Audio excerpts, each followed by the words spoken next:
Assalamualaikum warahmatullahi wabarakatuh. Perkenalkan, nama saya Widuri, calon guru penggerak angkatan 11 dari SDN 1 Singget Kabupaten Blora. Di sini saya akan memaparkan tentang diseminasi pemahaman dan penerapan pengalaman budaya positif. Sesi 1. Diseminasi pemahaman budaya positif. Assalamualaikum warahmatullahi wabarakatuh.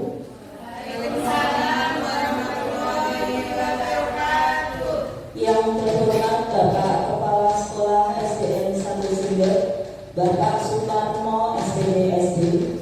Yang kami hormati Bapak Ibu Guru SDN 1 Singget beserta tamu undangan diseminasi budaya positif. Pertama-tama marilah kita ucapkan puji syukur terhadap Allah Subhanahu wa Ta'ala yang telah memberikan kesehatan sehingga kita bisa berkumpul dalam acara di pagi hari ini, yaitu acara diseminasi budaya positif. Izinkan kami sebagai moderator membacakan susunan acara pada pagi hari ini. Susunan acara diseminasi budaya positif pada pagi hari ini yaitu: yang pertama, sambutan; yang kedua, pemaparan materi; yang ketiga, tanya jawab; dan yang keempat, penutup. Menginjak acara yang pertama yaitu acara sambutan kepada Bapak Kepala Sekolah SDN 1 Singget, Bapak Suparno SPDSD, kami persilakan.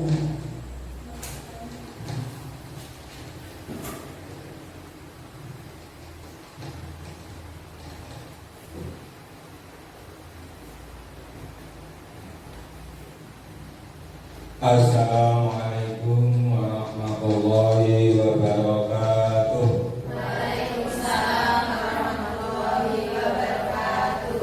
Bismillahirrahmanirrahim. Alhamdulillahirabbil alamin. Wassalatu wassalamu ala sayyidina Muhammadin wa ala alihi wa sahbihi ajmain. Rabbi shrah li sadri wa yassir li amri wa hlul 'uqdatam min lisani yafqahu qawli. Amma ba'du. Pada Bapak, Ibu, Guru beserta tamu undangan,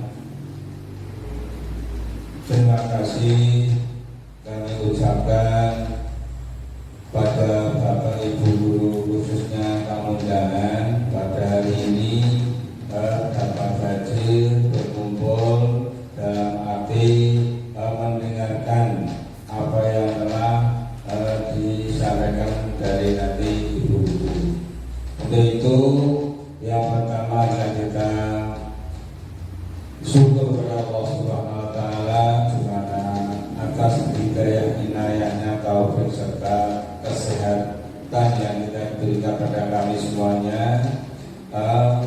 Untuk yang kedua kalinya, sholawat serta salam kita aturkan pada Nabi Muhammad sallallahu alaihi wasallam. Mudah-mudahan kita selalu mendapat petunjuknya dan pada yaumil qiyamah nanti akan mendapat syafaatnya. Amin Allahumma amin. Bapak Ibu yang kami muliakan, khususnya tamu undangan, terima kasih atas hadir panjenengan sedaya. Ini guru kami yaitu Bu Widuri kemarin yang mendapat yaitu panggilan dari pemerintah Kabupaten Blora yaitu CGB. CGB itu yaitu calon guru penggerak. Alhamdulillah, untuk program-program pemerintah ini sangat mendukung dalam arti perkembangan setiap pembelajaran, khususnya pada SD kami, SDN 1 Singget. Terima kasih untuk guru-guru kami yang sudah terdaftar diterima untuk calon guru penggerak. Mudah-mudahan ilmunya tambah lebih banyak, pengalaman lebih banyak, dan akhirnya nanti akan bermanfaat kepada SD kami yang ada di desa ini. Amin Allahumma amin. Atas dukungan motivasi Bapak Ibu khususnya tamu undangan, mudah-mudahan Ibu Widuri selaku CGB calon guru penggerak akan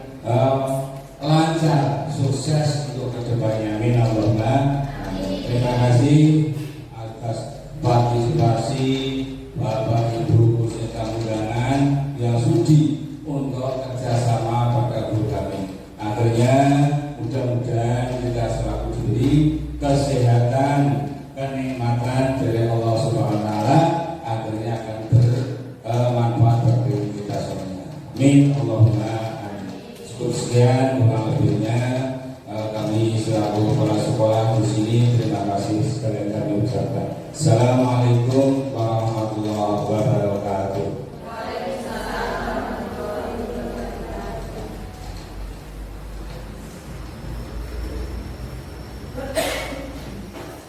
Acara selanjutnya adalah pemaparan materi yang akan dibawakan oleh Ibu Widuri SPD. Kepada Ibu Widuri SPD kami persilakan.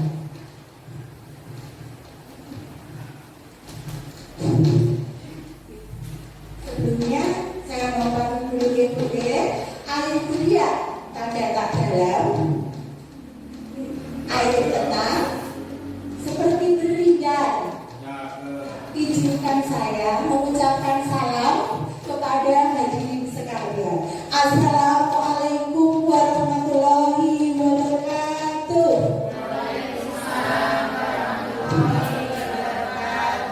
Ya, kepada yang terhormat Bapak Kepala Sekolah SDN 1 Singger, kepada yang terhormat Bapak Ibu beserta diseminasi budaya positif ya. Terima kasih sebelumnya saya ucapkan ya panjenengan menyempatkan waktunya untuk hadir di ruangan ini untuk memenuhi undangan saya dengan diseminasi budaya positif untuk melengkapi tugas saya yaitu modul 1.4. Sebelumnya ampunkan semoga ayo semangat coba ibu-ibu sebelum saya memulai izinkan saya untuk melakukan speaking dulu ya katanya ya biar lebih semangat saya lihat kok kayaknya sudah pada letih ya menurut saya pun ya untuk coba Buana bisa maju sama Bu Rifa ya. Nanti kita adakan speaking dulu sebelumnya ya bersemangat katanya ya coba Buana kepalanya dua tangannya ya Bu sama Bu Rifa ya seperti itu ya nanti bisa ditumpuk di atasnya nanti kalau saya bilang up ditumpuk di atasnya kalau saya bilang down ditumpuk di bawahnya coba bisa dimulai 1, 2, 3 up down down down up seperti itu ya coba ibu-ibu sekarang bisa maju untuk mempraktekannya semoga bu ibu bisa samping-sampingan gitu gak apa-apa ya jadinya sambil diberikan contoh ya tutorialnya monggo ibu segera ya untuk menyingkat waktu monggo cari pasangan sendiri-sendiri bisa sama-sama ya bapak kepala sekolah juga bisa sama bu moderator monggo ya biar lebih semangat ya semuanya berdiri Bu Nasir saya berdiri ya bu berdiri bu berdiri 1, 2, 3 siap up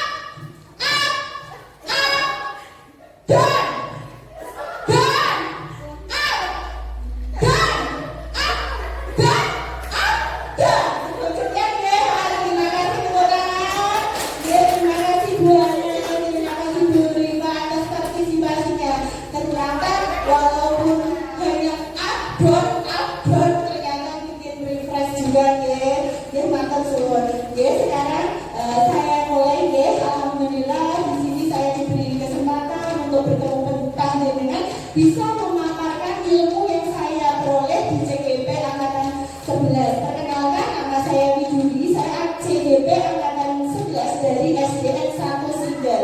Jadi matur suwun ya, panjenengan sudah kenal saya ya. Sudah tidak perlu dikenalkan, alhamdulillah sudah kenal semua. Ya lanjut Bu ya, ini adalah nanti ini yang akan saya sampaikan. Saya akan menyampaikan tentang budaya positif khususnya tentang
itu jangan fokus kita yang merasa paling benar. Kita harus bisa mengimbangi ya, maksudnya mengetahui kebutuhan anak itu apa. Jadi kita berpihaknya pada murid, ngoten nggih. Jadi enggak mementingkan PDW. Wah, kula ngene wis ngene wae, ngoten enggak. Tapi kita yang mendampingi anak, kita yang merangkul anak. Seperti apa sih kemauan anak? Seperti itu ya, lanjut. Lanjutnya itu ada miskonsepsi tentang teori kontrol. Miskonsepsi itu apa ya? Apa coba Buana tahu miskonsepsi? Apa ya? Ada yang tahu, Bu? Betul sekali Bu Rifa, alhamdulillah. Miskonsepsi itu pemahaman yang salah. Jadi kita pikir guru ini seperti ini loh. Pemahaman teori kontrol itu seperti ini. Ilusi guru mengontrol murid. Maksudnya apa? Ilusi guru mengontrol murid. Maksudnya apa? Menurut kita, misalnya di dalam pembelajaran ya anak-anak, sekarang Anda Bu Widuri ada rapat sebentar ya Pak kantor. Pemikiran kita, wah anak-anak ya anak ibu di dalam kelas itu senang yakin ya benar. Ternyata apa yang terjadi? Apakah seperti itu Bu? Tidak ya? Gimana Bu Soleh? Sama? Diem anaknya? Betul? Ya betul ya. Anak-anaknya tentunya ya ramai. Jadi pemikiran kita itu keliru. Betul ya? Miskonsepsi ilusi guru mengontrol murid. Yang kedua adalah ilusi bahwa semua penguatan positif, efektif dan bermanfaat. Kadang maksudnya seperti ini. Misalnya Bu Teti, ayo Naura ya, kamu pintar, kamu cerdas, seperti itu misalnya contoh. Itu miskonsepsi penguatan positif, efektif dan bermanfaat. Kadang-kala seperti itu bisa untuk mengembangkan pemikiran anak, untuk mengembangkan daya ingat anak. Anak merasa saya bisa seperti itu karena Bu Teti sudah memberikan motivasi kepada saya seperti itu. Tapi kalau itu diberikan terus-menerus, nanti kadang-kala kalau waktu tidak diberikan dia lebih cenderung kok minder kok nggak diberikan berarti saya tidak bagus ya. Seperti itu ya Bu ya. Jadi ada perlunya, ada tidaknya. Sekarang yang selanjutnya ilusi bahwa kritik dan membuat rasa bersalah mampu menguatkan karakter ya. Misalnya ibu memberikan penguatan, iya dong Cahayu, kamu itu salah, nggak masuk sekolah. Tapi besok jangan seperti itu lagi ya. Kamu telat tadi, tapi tak apa-apa. Besok jangan diulangi lagi. Semua orang itu pernah ya berbuat salah. Tapi kalau kamu sudah punya niat untuk memperbaiki, berarti kamu luar biasa. Makanya ya.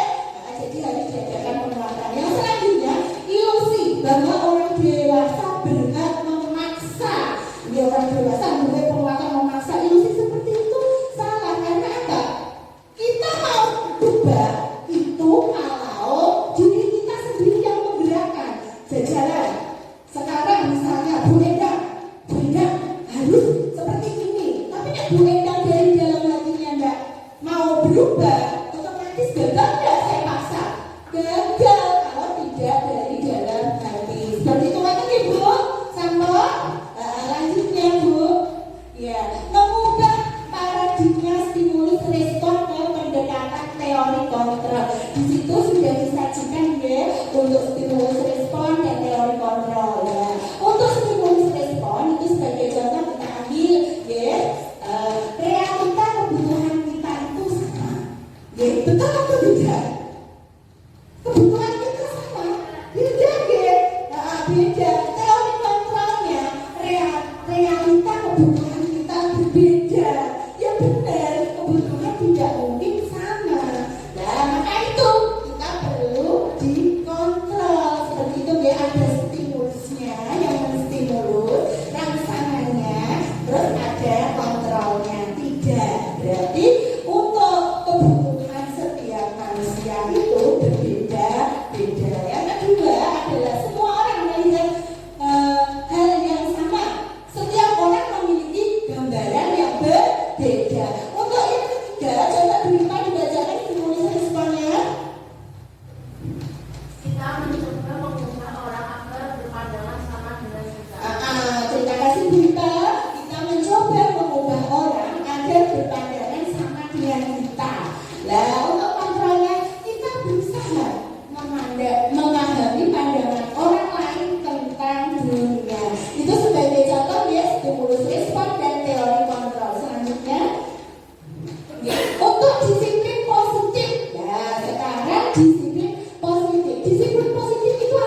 berbeda. Tapi kalau kita sudah mau berusaha, insya Allah pelan-pelan ya Bu, orang gue langsung aku loh jadi guru penggerak apa langsung disiplin misalnya seperti itu ya. Ya harusnya seperti itu. Tapi tadi lihat ya, kebutuhan orang berbeda-beda.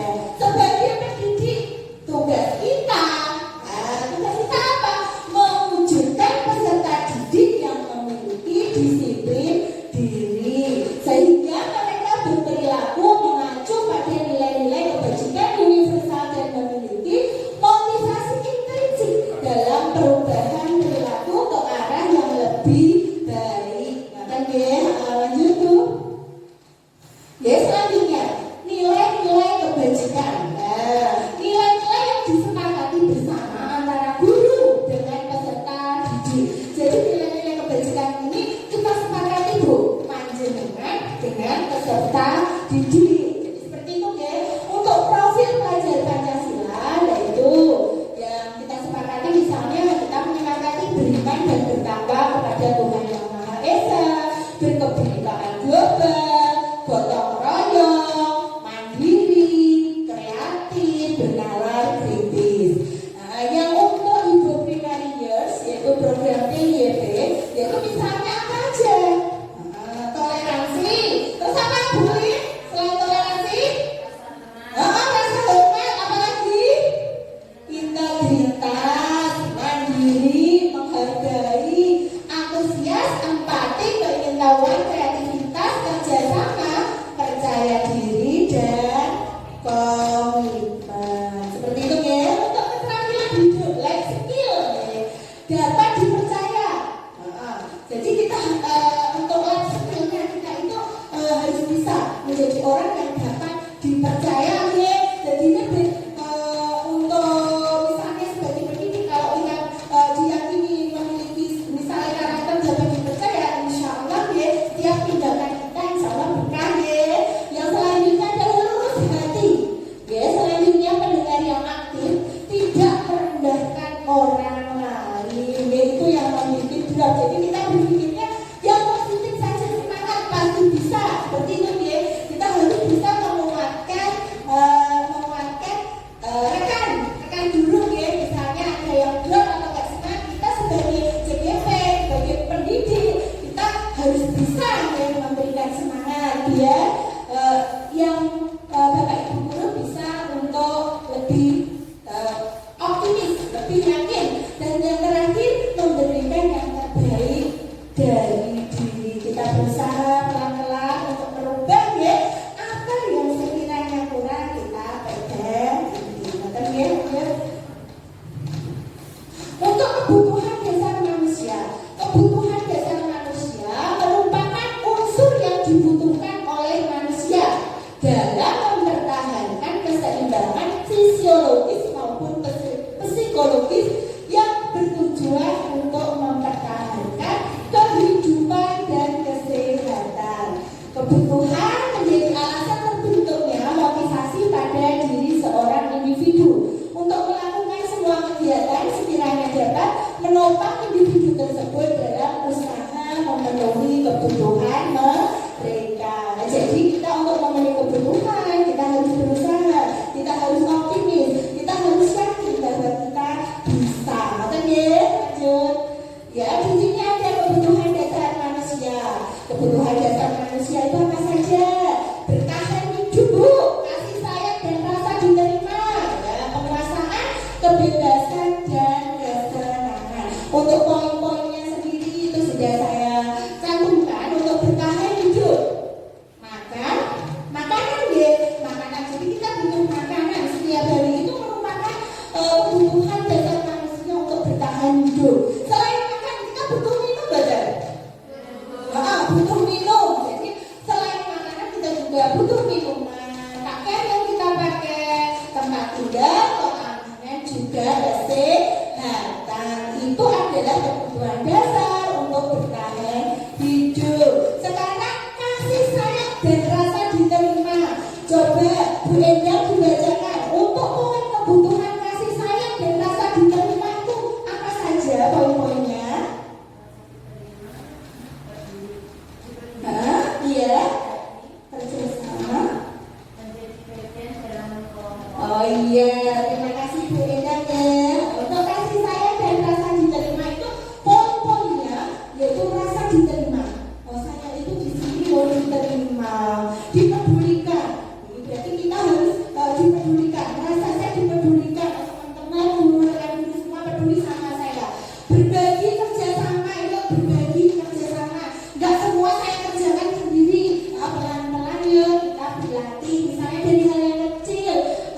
Menggunakan aplikasi Canva kita berbagi saya bisanya seperti ini ya dibolehkan seperti itu ya itu masuknya ke kerjasama berbagi kerjasama dan menjadi bagian dalam kelompok jadi kita tidak individual kita mau berkelompok kita mau bekerja sama seperti itu ya yang ketiga penguasaan itu apa aja ya ada harga diri ada keinginan untuk dianggap, memimpin berprestasi, diakui dan didengar. Ada kalanya kita mau bercerita, tapi kita juga harus berpikir, kita juga harus bisa menjadi pendengar yang baik. Ya pengennya lo di rumah terus, tapi nek kita bercerita gak diambil, itu rasanya gimana Bu?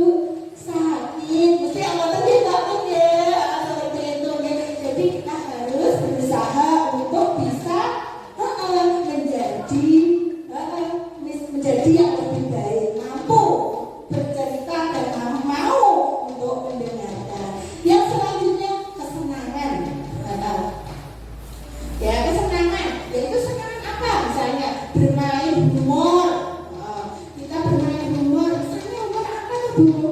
Antusiasme tertawa seperti tadi ya SBG tadi kayak simpel gitu ya abjad seperti itu tapi kenyataannya panjenengan tertawa kan nah seperti itu bisa kita masukkan ke poin kesenangan untuk kebutuhan dasar manusia sabar lanjut ya untuk motivasi atau perilaku manusia untuk motivasi perilaku manusia itu ada juga ya Bu yang pertama ekstrinsik yang kedua intrinsik seperti itu untuk ekstrinsik adanya ketidaknyamanan atau hukuman belum dihukum bikin toh ini misalnya makan sama ini loh jam apa tiap sekali kadang misalnya seperti itu kayak di sekolah sini tidak jam 7 ya misalnya seperti itu misalnya kurang ya misalnya kita berangkatnya kok jam 7 ketinggalan berarti kita berangkatnya lebih awal lagi itu adanya ketidaknyamanan atau hukuman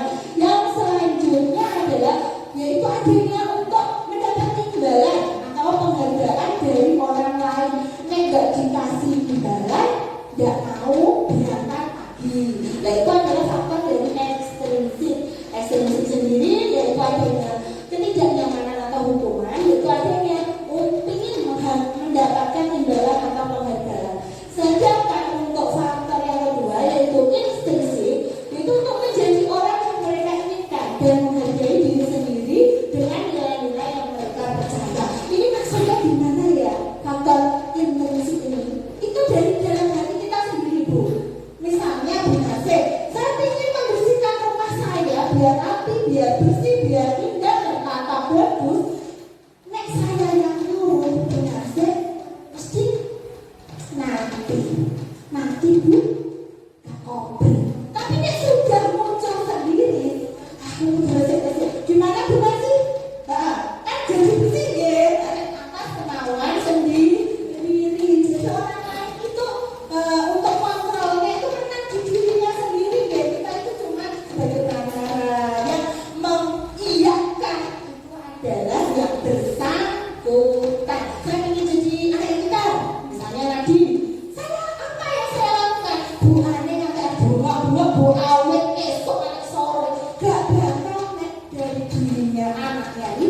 banyak sekali ya penghargaannya, banyak sekali motivasinya. Motivasi itu termasuk motivasi apa? Berlebihan atau standar?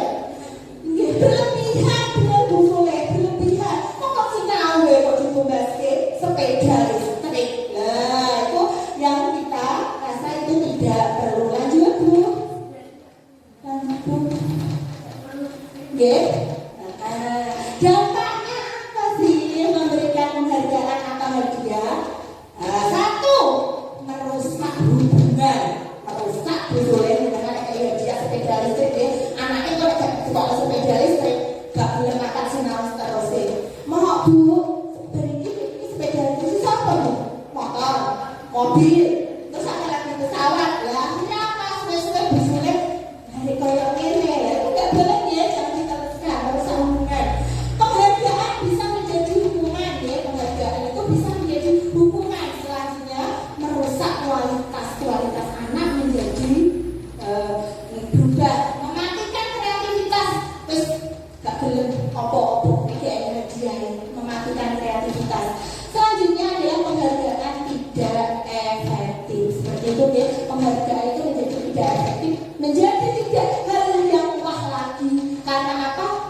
Sudah sering kali dikasih terus seperti itu ya, jadi tidak mempan. Lanjut ya, itu merdeka. Apa sih merdeka menurut Ki Hajar Widiantoro? Merdeka itu adalah artinya tidak hanya terlepas dari perintah kan enggak, akan tetapi juga cakap buat memerintah diri sendiri. Jadi sebagai pendidik kita jangan sering banget merintah anak. Kita harus juga bisa mengoreksi diri sendiri. Sidik-sidik, dek, ambilkan buku, dek, ambilkan sapu. Kita sendiri kan ya bisa. Kadang-kala hal yang seperti itu perlu kita kurangi. Lanjut, ya, bentuk program kebajikan itu apresiasinya apa? Dalam memberikan apresiasi pengakuan perlu diingat beberapa hal. Yang pertama, beri pengakuan secara khusus. Berikan pengakuan secara khusus, beri pengakuan secara pribadi, beri pengakuan kepada semua murid bergantian. Jangan kuwi bae, ojo kok nanti bae sebagai pengakuan positif ya, seperti itu. Beri pengakuan secara konsisten ya, bertahap ya, fokus pada proses ya, jadinya perlahan-lahan sesuai dengan prosesnya. Selanjutnya, bentuk program kebajikan apresiasi ya. Ini ada tindakan ya, tindakan guru pada dengan yuk main tebak-tebakan, salah nggak apa-apa. Ada hukuman, ada konsekuensi. Monggo ya, coba bareng-bareng ya, kesannya buatan ngantuk. Mencatat 100 kali di dalam buku kalimat. Saya tidak akan terlambat lagi karena terlambat ke sekolah. Maksudnya hukuman atau konsekuensi?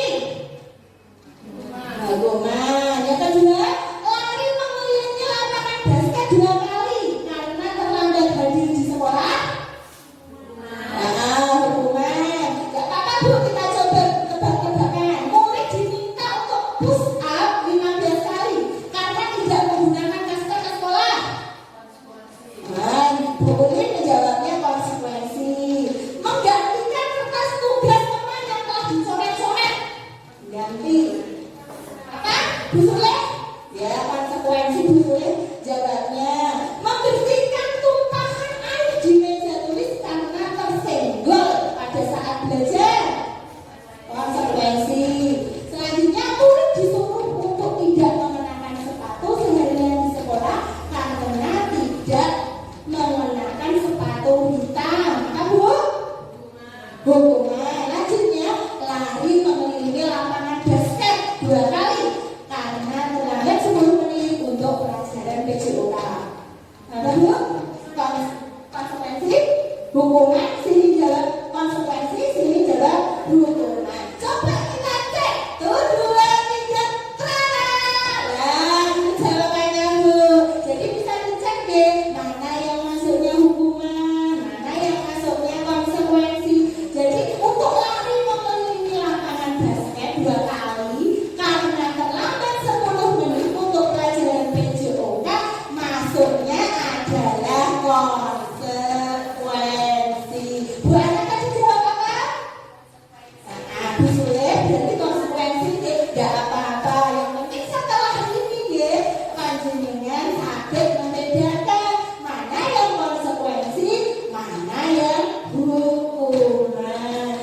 hukum ini seperti ini loh. Misalnya lari memiliki bangun lapangan basket 2 kali karena terlambat, ya itu maksudnya hukuman dihukum. Dan yang mencoret-coret kertasnya itu lagi terus kan menggantikan, itu namanya konsekuensi. Dan mau loh kok coret gantikan, itu sudah tanggung jawab kamu dan tahu itu salah, kenapa kamu lakukan? Harusnya dong kamu menggantinya. Itu maksudnya konsekuensi. Kata dia dan itu ya kita bisa melihat mana hubungan konsekuensi restitusi itu di sini ya, sudah saya cantumkan di sini. Untuk hukuman tersendiri itu tidak terencana atau tiba-tiba atau tiba-tiba ya. Nah, orang direncanakan masa buahnya belum ngerti bocah salah engkau pokoknya naura apet takkan lari. Maksudnya gimana? Kan enggak ya, itu tidak terencana. Tiba-tiba upacara kok naura telat, kamu saya hukum ya dok, hukumnya. Nah itu nek kita bisa membedakan hukuman itu berarti tidak kita rencanakan. Nek panjenengan sudah kok rencanakan, itu bukan hukuman ya. Baik-baik itu buana orang salah tapi dihukum ya, seperti itu ya. Nah selanjutnya hukumannya contohnya apa lagi? Murid tidak tahu ya apa yang akan terjadi jika terjadi tidak dilibatkan. Nah selanjutnya bersifat satu arah berupa hukuman fisik dan psikis. Untuk konsekuensi itu terencana ya, disepakati sesuai peraturan. Sebelumnya kita bikin rancangan kelas deh. Misalnya nanti yang nakal, yang suka mencoret-coret, nanti diganti bukunya yang dicoret seperti itu masalahnya konsekuensi. Murid tetap dibuat tidak nyaman, mereka merasa saya tidak nyaman ya, seperti itu. Jadi ini adanya perubahan, adanya keyakinan itu tadi. Sikap guru selalu memonitor murid biar dilihat, oh iya, bagus, tidak rapi bukunya. Nah itu memonitor, oh iya hidupnya bagus sekali. Misalnya ya, memperhatikan tulisannya kamu rapi, kamu mengerjakan PR. Nah itu konsekuensinya guru memonitor murid. Untuk restitusi sendiri, yaitu proses menciptakan kondisi bagi murid untuk memperbaiki kesalahan.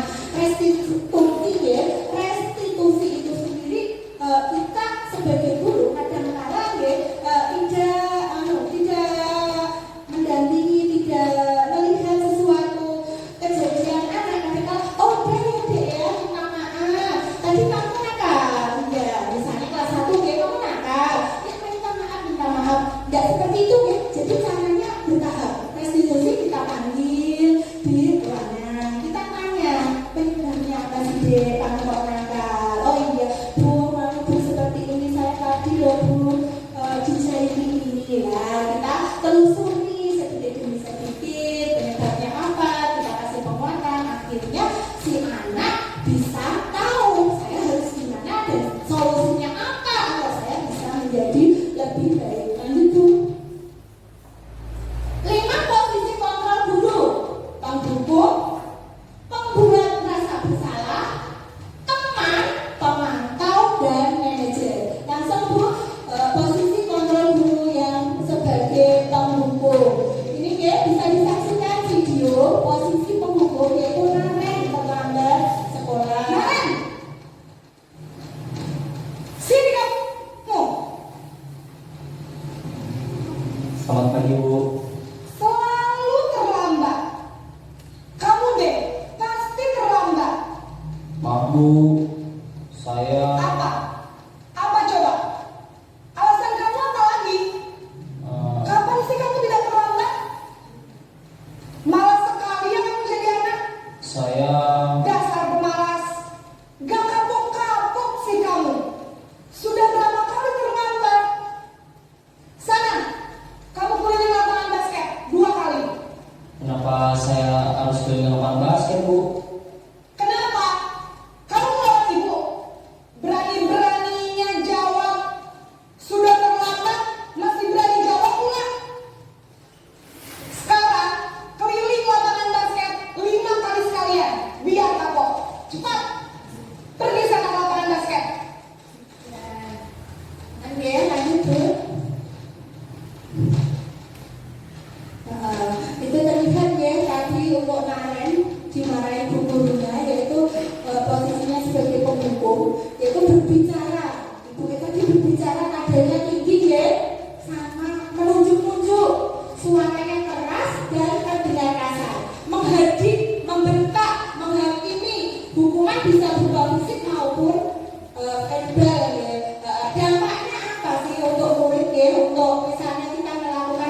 kontrol sebagai penghukum tadi, muridnya menjadi pendidikan Bu, identitasnya gagal, sakit hati, memberontak. Kira-kira hal seperti ini perlu tidak Bu kita lakukan untuk murid?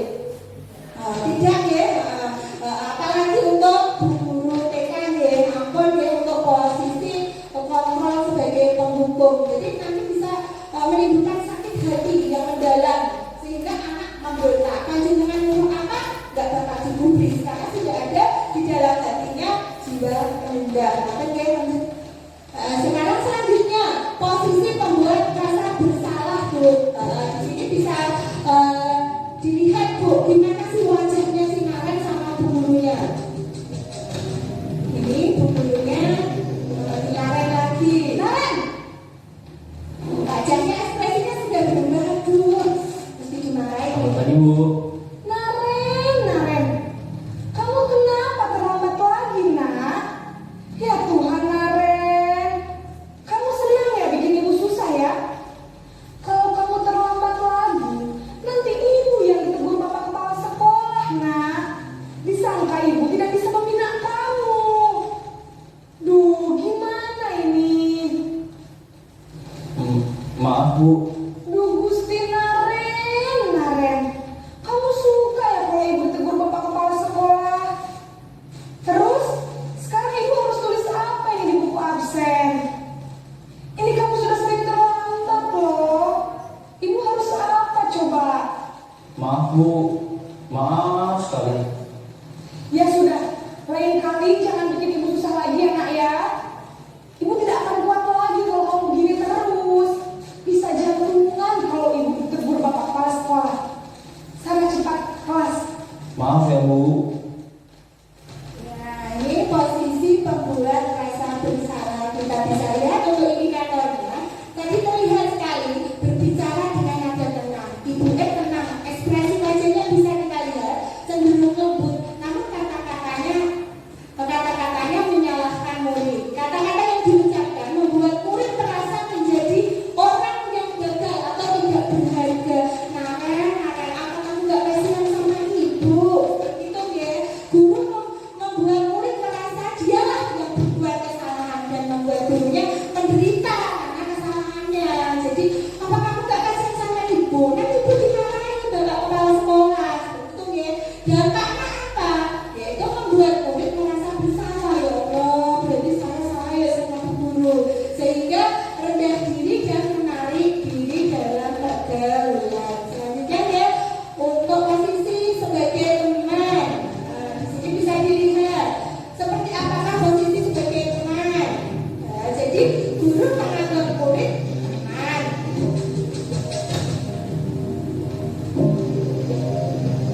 Naren,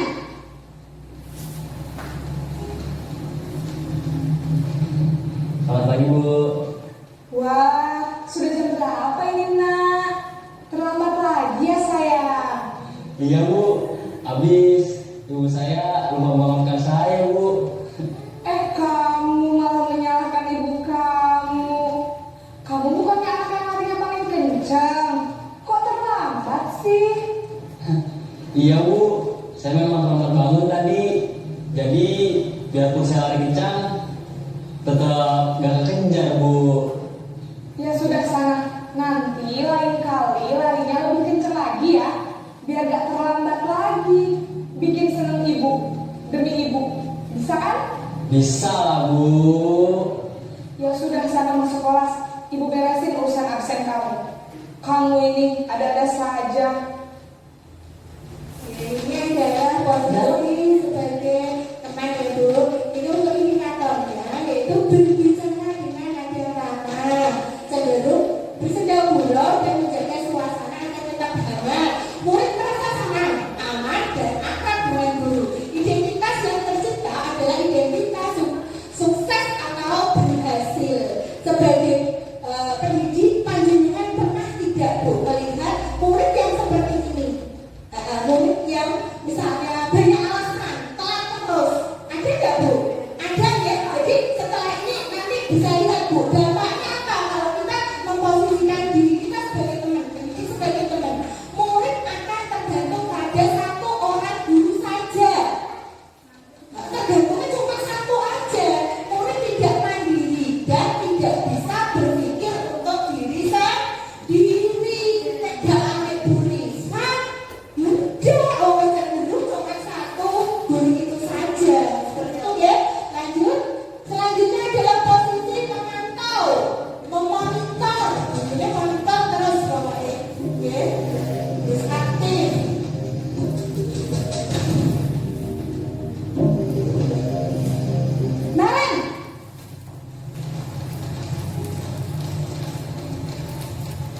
pagi Bu. Naren, apa peraturan sekolah kita tentang jam berapa kita harus masuk sekolah, nak?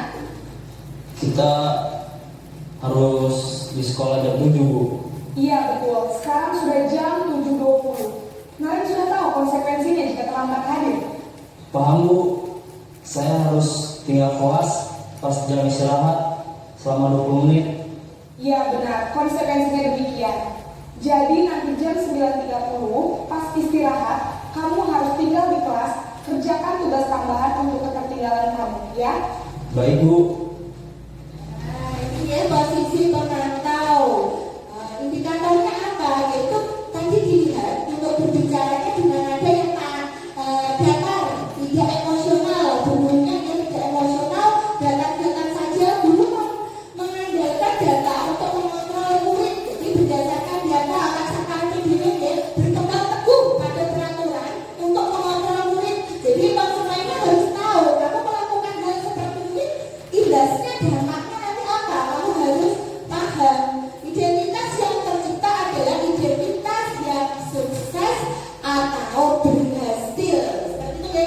Untuk dampaknya untuk murid, murid akan menghitung konsekuensi dan hadiah tanpa memahami sepenuhnya nilai kebajikan yang dituju, yaitu tidak sepenuhnya mandiri. Karena adanya tadi deh hukum konsekuensi dan melihat adanya konsekuensi dan hadiah. Nah, selanjutnya adalah posisi manajer Bu. Nah, di sini bisa dilihat. Bapak Ibu untuk manajer seperti apa deh?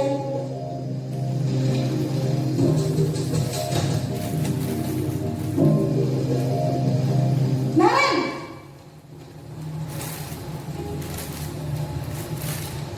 Selamat pagi Bu. Selamat pagi Naren. Maaf Bu, saya terlambat. Iya, sekolah masuknya jam 7, sekarang sudah jam 7.20. Jadi sekarang bagaimana nih Naren? Maaf Bu, saya lupa setel alarm saya semalam. Baiklah, menurut kamu, keyakinan sekolah yang mana yang perlu kamu tingkatkan? Menghargai diri sendiri dan orang lain mungkin ya Bu. Setuju.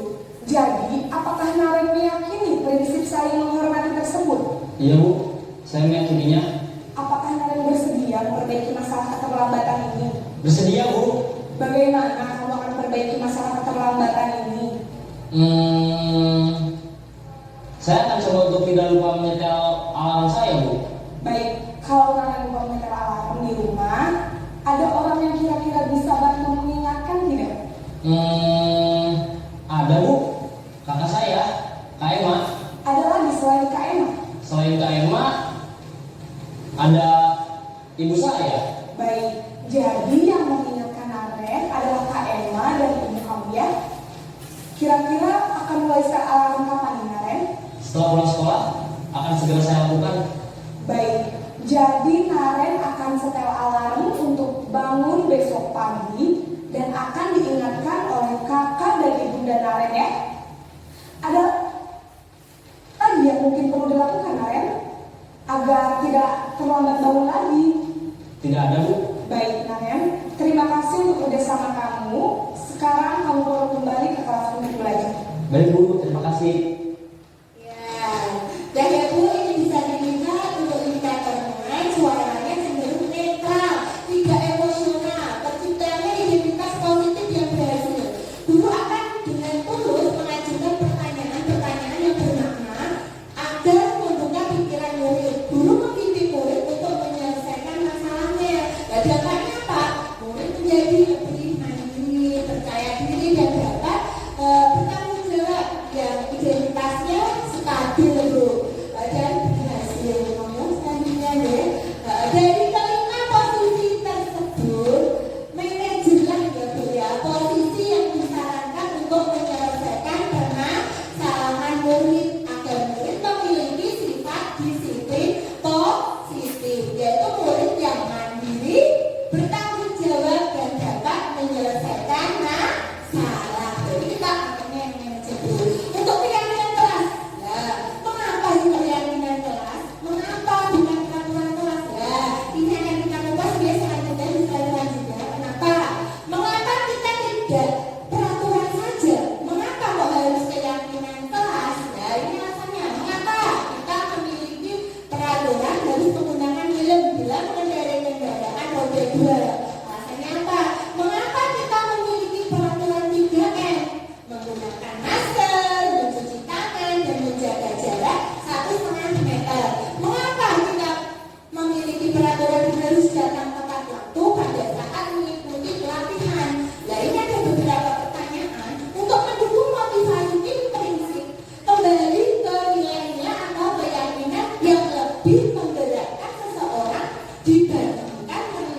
bisa sedikit demi sedikit bisa berkurang. Oke, lanjutnya.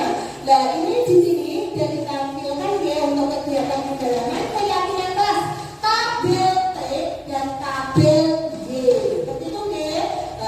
Untuk tabel Y itu terlihat yaitu hormat.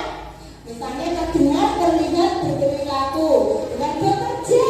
Selain hormat, tabel Y ini ada bekerja, terdengar, terlihat juga berperilaku. Untuk tabel T-nya sendiri hormat, itu tampak seperti dan tidak tampak seperti. Lalu untuk segi bekerjanya tampak seperti dan tidak tampak seperti. Diterima dan dimiliki, ya, tampak seperti dan tidak tampak seperti. Hormat, yaitu apa sih hormat? Kami meyakini bahwa sangat penting untuk menghormati semua orang dan barang milik orang lain. Jadi antara teman, guru, orang tua, kita harus menghormati. Kalau mau dihormati seperti itu. Bekerja, kami meyakini bahwa sangat penting untuk mengerjakan segala pekerjaan atau mengikuti kegiatan yang telah ditugaskan. Jadi kalau kita misalnya Bapak Kepala Sekolah menyuruh untuk ini, sebaiknya kita juga harus melaksanakan sesuai dengan apa yang diperintahkan. Diterima dan dimiliki. Kami meyakini bahwa sangat penting untuk merasa diterima pada suatu kelompok dan peduli satu dengan yang lainnya. Misalnya temannya ada masalah, ya kita harus peduli ya, ampun dibiarkan. Kita karena apa? Kita sama-sama di sini itu ya, kekeluargaan tetap.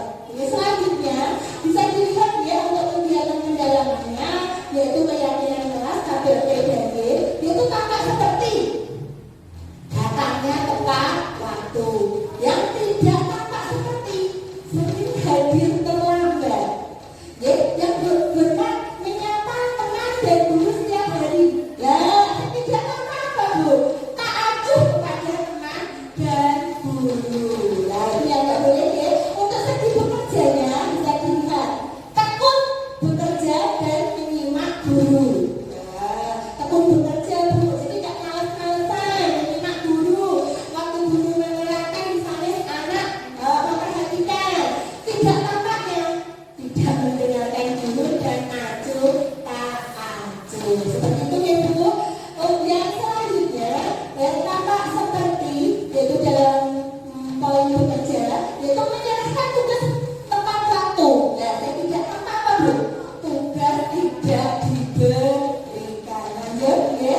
Nah, ini terlihat ya contoh disiplin positif yang telah saya lakukan, yaitu kolaborasi dengan Bapak Kepala Sekolah dan teman sejarah di SDN 1 sehingga kita sudah melakukan kolaborasi dengan Bapak Kepala Sekolah dan teman sejarah. Jadi apa yang kita dapat, kita peroleh, kita tularkan kepada teman sejarah, bapak ibu guru ataupun dengan yang lain yang mungkin merasa kita bisa membantu. Terus selanjutnya memberikan penjelasan ya tadi, memberikan penjelasan kepada anak didik ya.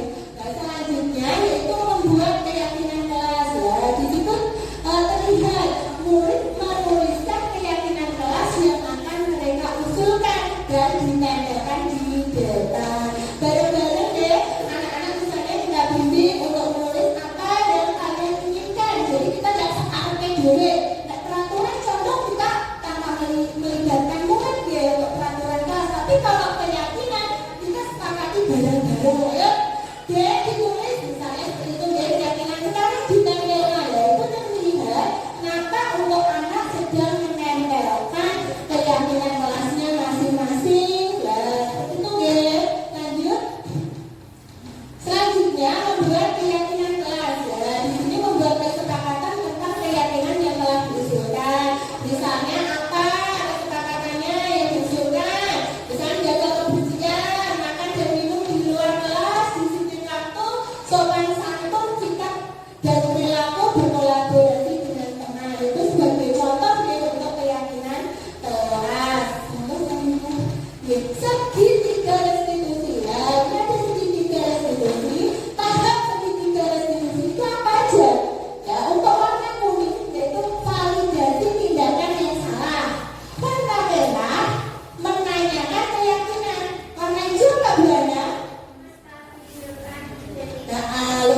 keduanya yang menstabilkan identitas. Lanjut Bu. Nah, selanjutnya menstabilkan identitas berdasarkan prinsip membuat kesalahan adalah bagian dari proses pembelajaran. Nah, di situ nampak ya Bu, untuk prinsip membuat kesalahan itu adalah bagian dari proses pembelajaran. Misalnya itu Bu, dilihat untuk berbuat salah itu wajar. Seperti itu ya, untuk menstabilkan identitas biar anak tidak merasa dia itu salah, dia jadi tetap semangat. Tidak ada manusia yang sempurna. Tidak ada manusia yang sempurna. Kalau kamu salah tidak apa-apa. Yang terpenting kamu mau memperbaiki Bu, seperti itu. Lanjut Bu. Ya, selanjutnya validasi tindakan yang salah. Nah, gimana sih untuk memvalidasinya? Berdasarkan prinsip setiap perilaku berupaya memenuhi suatu kebutuhan tertentu. Misalnya, kamu pasti punya alasan mengapa melakukan hal itu. Nah, padahal kamu bisa loh melakukan yang lebih buruk dari ini ya.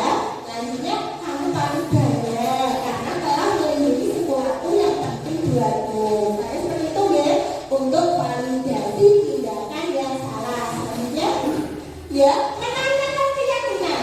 Nah, ditanya apa sih keyakinannya? Pada dasarnya kita kan bisa termotivasi ya secara intrinsik. Misalnya apa keyakinan kelas kita, nilai apa saja ya yang telah kita sepakati, seperti apa gambaran sebuah kelas yang ideal menurut kamu. Misalnya seperti itu ya, bisa ditanyakan keyakinannya. Lanjut Bu. Nah, ini adalah cuplikan. Ini dengan bumi-bumi ya, waktu menerapkan langkah restitusi. Yang tahu tidak diakui dipanggil data itu maksudnya alasannya yang tahu tidak? Ya tahu Bu. Oh iya, jadi tahu ya alasannya. Namanya ada apa nih? Karena saya terlambat. Oh iya, kan kamu datang terlambat. Oh iya, kira-kira kok bisa kamu datang terlambat? Penyebabnya apa ya Bu? Saya kesiangan dulu. Oh iya, tindakan apa yang akan kamu lakukan sih setelah kamu mengetahui kesalahanmu? Saya minta maaf Bu. Oh iya, itu maafkan Bu. Setiap orang itu tidak luput dari kesalahan ya. Sebentar nanti kamu mau introspeksi diri, kamu mau memperbaiki kesalahan itu sebetulnya diselaki jangan diulang-ulangi ya.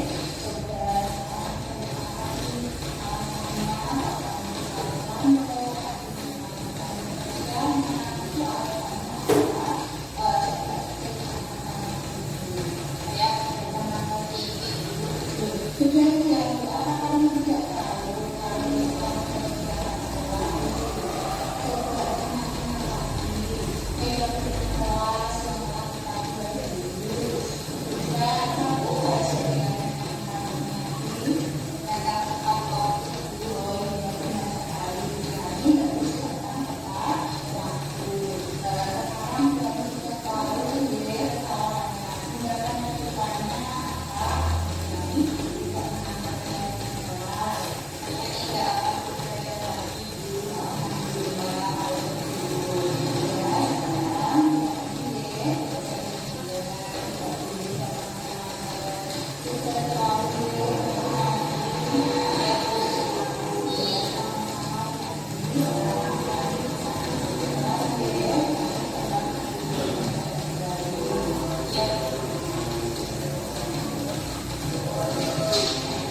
SD, tapi mereka semangat sekali ya untuk bisa mengimbangi kakak-kakak kelasnya. Untuk budaya positif sholat zuhur berjamaah, alhamdulillah juga sangat baik dan berjalan dengan baik. Ditambah lagi juga ada nih Bu sholat misalnya duha bareng-bareng. Selain sholat zuhur di SDN 1 Singkat juga ada sholat duha. Nah Bu, itu untuk selanjutnya adalah disiplin positif yang telah saya lakukan, menciptakan suasana kelas yang aman, nyaman dan berpihak pada murid. Yaitu terlihat sekali anak-anak antusias sekali dalam menghias ruangan ya, tadi Bu. Ya. Demikian ya paparan dari saya, semoga bermanfaat dalam menerapkan program disiplin positif. Hendaknya guru memiliki standar kepribadian yang profesional dan sosial, baik di mana guru mampu merefleksikan dirinya dalam posisi kontrol saat ini. Bagaimana perjalanan dirinya sebagai among, yaitu manajer, yang menuntut murid-muridnya menjadi insan yang mandiri, merdeka, dan bertanggung jawab, yaitu sesuai dengan standar nasional pendidikan. Maka Ibu sedikit pemaparan dari saya, semoga bermanfaat.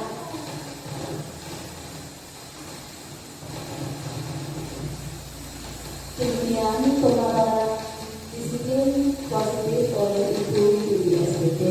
Selanjutnya yaitu kami akan membuka sesi tanya jawab. Jika ada pertanyaan, tolong tunjukkan tangan. Mau berikan.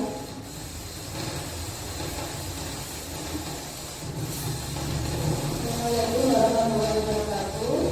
Waalaikumsalam warahmatullahi wabarakatuh. Saya ingin menanyakan bagaimana menciptakan motivasi siswa saat pembelajaran agar tidak terasa bosan di kelas. Terima kasih. Terima kasih Bu Risa atas pertanyaannya. Bagaimanakah cara kita untuk memotivasi siswa biar siswa itu tidak jenuh ya, tidak bosan di dalam kelas. Biasanya anak-anak kalau kita tidak punya ide, tidak punya kreativitas, biasanya anak-anak akan malas atau bosan. Biasanya misalnya kita dengan cara kita melakukan pendekatan ke anak. Kita tanya apakah penyebabnya kok anak bisa bosan, ngantuk pada pembelajaran saya. Mereka bercerita, mereka akan bercerita, menceritakan keluh kesahnya apa. Dengan hal itu, guru sebagai pendidik kita bisa mengambil solusi. Jadi saya apa yang perlu saya rubah untuk model pembelajarannya. Kita bisa mengoreksi gitu. Selain itu juga kita melakukan ice breaking ya, di salah-salah waktu anak misalnya agak lelah gitu ya, kita adakan ice breaking sejenak biar anak bisa meregangkan tangan, bisa berdiri dengan enak. Setelah itu kita bisa melakukan pembelajaran. Tak lupa lagi Bu, kita melakukan pendekatan dengan memberikan semangat. Ayo Dek, semangat ya, pasti kita bisa. Kemarin ya Dek udah dapat nilai bagus, sekarang yuk lebih giat lagi, fokus, nanti insya Allah bisa. Begitu ya Bu Risa ya. Bagaimana Bu Risa? Masih ada pertanyaan lagi? Ada Bu Risa.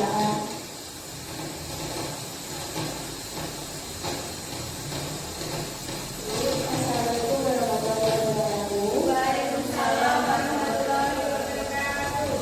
Sebenarnya begini, kita kepada anak. Nah, apa dampak dari pembelajaran kepada anak itu pada kelasnya? Oke. Terima kasih Bu Ana, pertanyaan yang sangat bagus dan luar biasa sekali ya. Itu terkhusus mungkin ya untuk guru kelas rendah. Nah, itu apa dampaknya untuk pemberian hadiah itu sendiri bagi anak?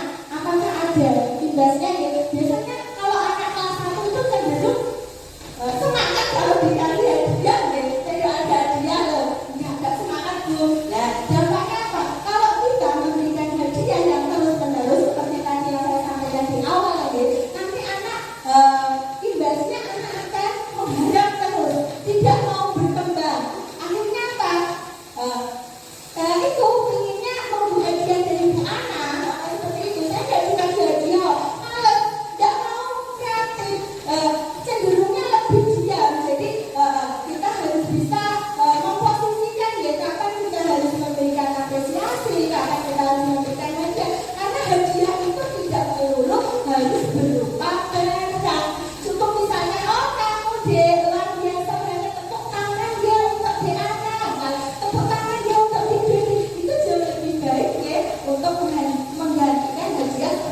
ya seperti Bu Sule sepeda listrik tadi misalnya ya dia dikasih aja oh iya kita aktifin kan walaupun mungkin tulisannya kurang bagus tapi kita mengerti seperti itu ya Bu Ana. Jadi untuk pemberian hadiah itu tidak diperbolehkan ya untuk berupa barang. Jadi kita harus bisa untuk memberikan penguatan kepada anak. Nanti ya Bu.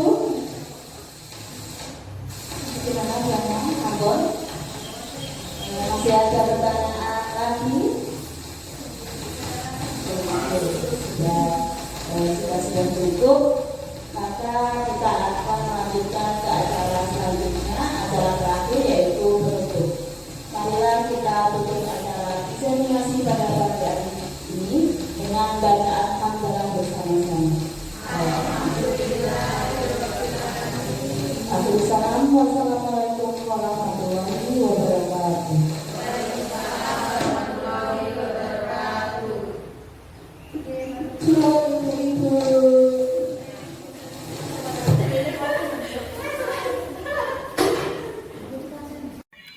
Selanjutnya, sesi kedua. Berikut adalah penerapan budaya positif yang saya lakukan di lingkungan kelas maupun di lingkungan sekolah. Selamat siang, Viani. Siang, Bu. Masih semangat, Vi? Semangat, Bu. Oh iya, alhamdulillah. Viani tahu tidak? Viani Ibu panggil datang ke sini itu maksudnya alasannya Viani tahu tidak? Iya, tahu, Bu. Oh iya. Viani tahu ya alasannya. Memangnya ada apa, Vi?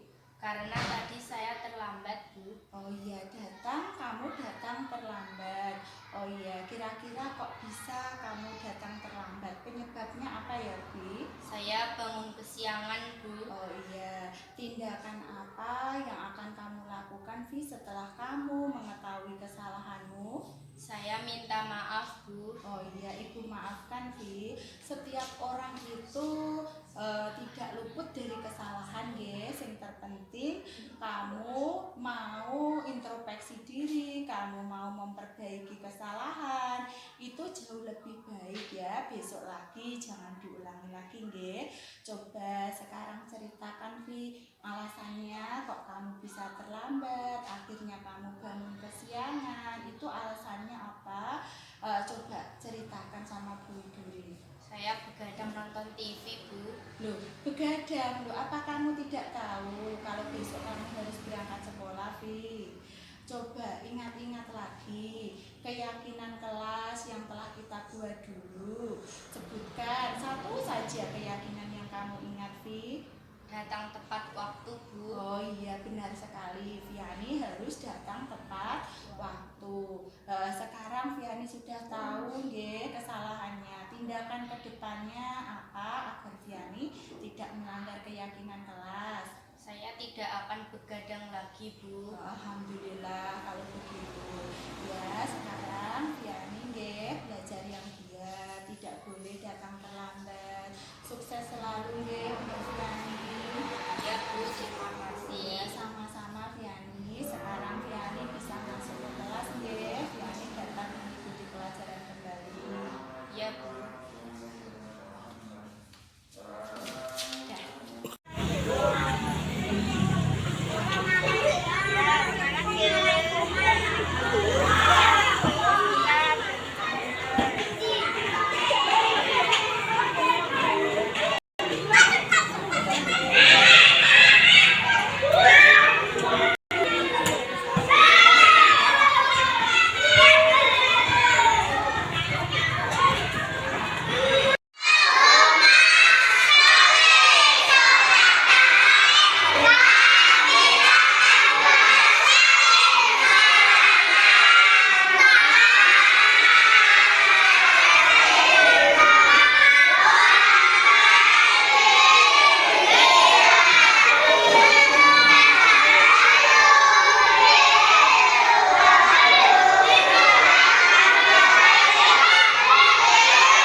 Halo, perkenalkan nama saya Renda, saya kelas 6. Dengan adanya keyakinan kelas, sekarang saya tahu bahwa disiplin positif itu sangat penting banget buat saya, sehingga saya sekarang menjadi pribadi yang lebih baik dari sebelumnya. Nama saya Naura, saya kelas 3. Saya dan teman-teman sangat antusias sekali dengan kegiatan Jumat Bersih. Sekarang lingkungan sekolah nampak bersih, rapi, dan indah. Saya Siva, saya dari kelas 5. Saya dan teman-teman saya senang sekali dengan kegiatan Jumat Sehat karena dengan kegiatan ini membuat badan saya sehat dan tidak gampang sakit. Nama saya Iksan, saya kelas 5. Saya sangat senang antusias dengan kegiatan Jumat Bersolawat karena dengan kegiatan ini dapat meningkatkan keimanan dan ketakwaan saya. Nama saya Aurelio, saya kelas 3. Saya sangat senang antusias saat pembelajaran Biduri, terutama saat SBQ. Refleksi calon guru penggerak. Setelah saya melaksanakan kegiatan aksi nyata pada modul 1 ini, saya merasa banyak ilmu dan pengalaman baru yang sangat berguna untuk kegiatan pembelajaran. Saya merasa senang dan antusias saat melaksanakan diseminasi dan aksi nyata modul 1.4. Saya juga mendapat ilmu baru tentang bagaimana cara menyelesaikan permasalahan murid melalui langkah-langkah restitusi. Saya juga merasa bersyukur karena dipertemukan dengan teman-teman guru dan kepala sekolah yang mendukung kegiatan saya. Setelah saya melaksanakan aksi nyata ini, saya memahami bahwa 1. Pentingnya membuat suasana positif di sekolah untuk menumbuhkan disiplin positif. 2. Bahwa hukuman dan reward bukan merupakan langkah yang tepat untuk mendidik anak. 3. Saya memahami tentang 5 posisi kontrol guru. 4. Kebutuhan dasar manusia. 5. Cara membuat keyakinan kelas. 6. Cara menyelesaikan masalah murid dengan segitiga restitusi. Rencana perbaikan implementasi ke depan. 1. Menciptakan suasana positif di sekolah untuk menumbuhkan disiplin positif. 2. Memastikan semua murid melaksanakan keyakinan kelas yang telah disepakati bersama. 3. Menyelesaikan permasalahan murid dengan menggunakan segitiga restitusi. 4. Tidak lagi menerapkan hukuman untuk mengontrol sikap murid. 5. Memahami kebutuhan dasar murid untuk menentukan langkah restitusi yang tepat. Demikian pemaparan dari saya, semoga bermanfaat. Terima kasih. Wassalamualaikum warahmatullahi wabarakatuh.